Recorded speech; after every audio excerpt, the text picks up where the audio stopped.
நாதத்துக்கே பிரம்மமான அந்த ஜெகன்மாதாவை ஆராதனை செய்யுங்க. அவன் நிச்சயமா உங்களுக்கு மனசுக்கு அமைதியை கொடுப்பா. மன அமைதி, தெய்வ தியானம், மனதை விட்டு நீங்காத அந்த கானம். யாராலும் அதை உணர்ந்து கொள்ள முடியாது. என்ன நேர்ந்தது? யாரோ என் இதயத்தை சுண்டி இழுக்கிறார்கள். அந்த திவ்ய கானத்தால் என்னுடைய மனதை யமனின் பாசக்கயிறை போல் தன்வசம் இழுத்துச் செல்கிறார்கள். என்ன விசித்திரமான அனுபவம் இது! இனி அந்த மதுர கானத்தை தேடித்தான் என் பயணம் தொடரும். அதை அடைந்த பிறகுதான் நிச்சயம் எனது மரணம் என்பது நிகழும். சுவாமி, நீங்க சாதாரணமானவர் கிடையாது. உங்களுடைய பூர்வ புண்ணிய பலத்தால அந்த தெய்வ தரிசனம் உங்களுக்கு மட்டும்தான் கிடைச்சிருக்கு. மனசுல அமைதி இல்லாம எதையோ தேடிக்கிட்டு இருக்கிற உங்களுக்கு நிச்சயமா ஒரு நாள் அந்த தெய்வத்தோட அனுகிரகம் கிடைக்கும்னு என்னுடைய உள்ள ஆத்மா எனக்குள்ள சொல்லிக்கிட்டே இருந்தது. அந்த நேரம் நெருங்கிடுச்சு. கிடைச்ச ஒரு இந்த அரிய சந்தர்ப்பத்தை நல்லபடியா நீங்க உபயோகப்படுத்திக்கிட்டு சந்தோஷமா இருங்க. உங்க சந்தோஷம் தான் எங்க சந்தோஷம்.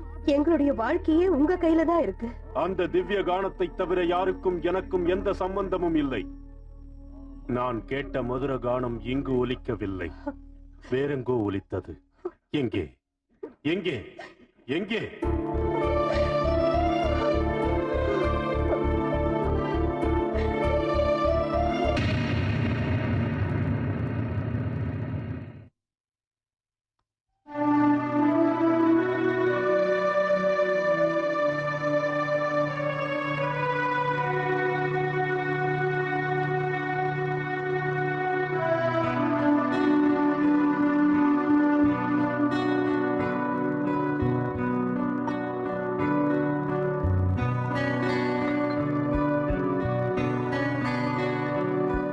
ராகங்கள் பாடவா, ஜதியோடு லைன் சேர்த்து நான் பாடவா, கானத்தால் மனதை கொள்ளை கொள்ளவா?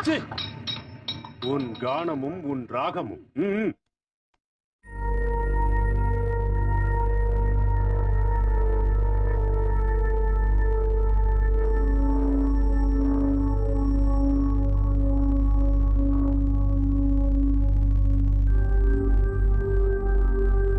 மகாராஜா, மனது சரியாக இல்லையா? ஏன் அப்படி இருக்கிறீர்கள்? உங்க சேவகன் நான் இருக்கும்போது எதுக்கு வருத்தம்?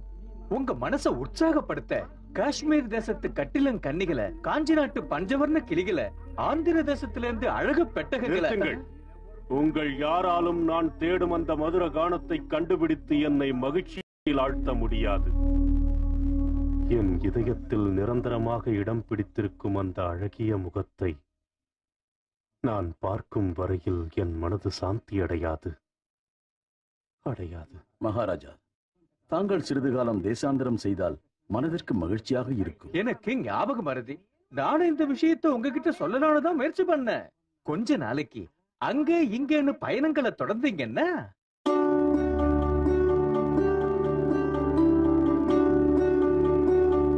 மகாமந்திரியாரே, உடனடியாக பயணத்திற்கு வேண்டிய ஏற்பாடுகளை செய்யுங்கள். ஏன் மறுபடியும் சண்டை போட்டீங்களா? பசுமாடு மாதிரி ஏன் தலையாட்டிக்கிட்டு இருக்கீங்க? பேசுங்க. நான் இல்லக்கா, இவதான். ஆமா, நான் தான் ராட்சசி. எல்லா பிரச்சனைக்கும் நான் தான் காரணம். அண்ணி, என்ன ஆச்சுன்னா? ஒன்னும் ஆகலம்மா. போங்க அண்ணி, நீங்க எப்பவுமே இப்படிதான் உங்க தம்பி பக்கம் தான் பேசுவீங்க. இல்லம்மா, இன்னைக்கு அப்பா கிட்ட சொல்லி அவனுக்கு தண்டனை வாங்கி கொடுத்துறேன். சரியா? அக்கா வேண்டாக்கா. அதெல்லாம் முடியாது, கண்டிப்பா தண்டிக்கணும். கொடுத்துதானே ஆகணும். என் அத்தை பொண்ணு குமார மாலினி இருக்கால, அவளுக்கும் இவனுக்கும் கல்யாணத்தை பண்ணி முடிச்சிட சொல்றேன். அப்பதான் இவன் அடங்குவான். சரியா? யாரு அந்த குமாரியா?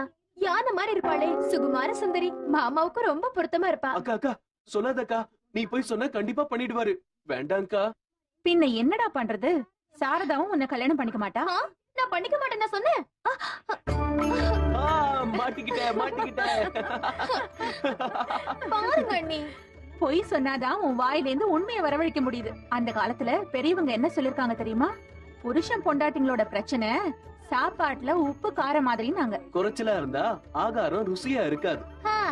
அளவு மீறினா முதலுக்கே மோசமாயிடும், தெரியுமா? இப்ப புரிஞ்சுதா? 2 பேரும் ஒத்து போயிட்டீங்க. இனிமே எதுக்கு பிரச்சனை? போங்க, சந்தோஷமா ஆடி பாடி ஜோடியா வாழ்க்கையை தொடங்குங்க.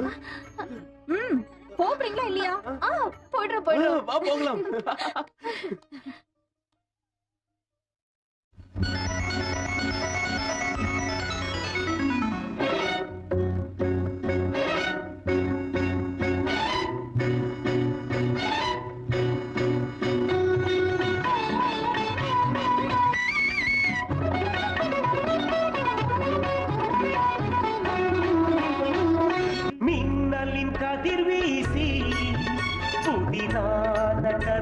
பேசு மின்னலின் கதிர் வீசி புதிரான கதை பேசு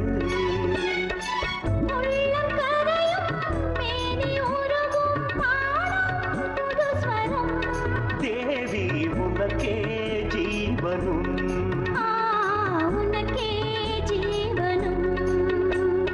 மின்னலின் கதிர் வீசி புதிரான கதை பேசு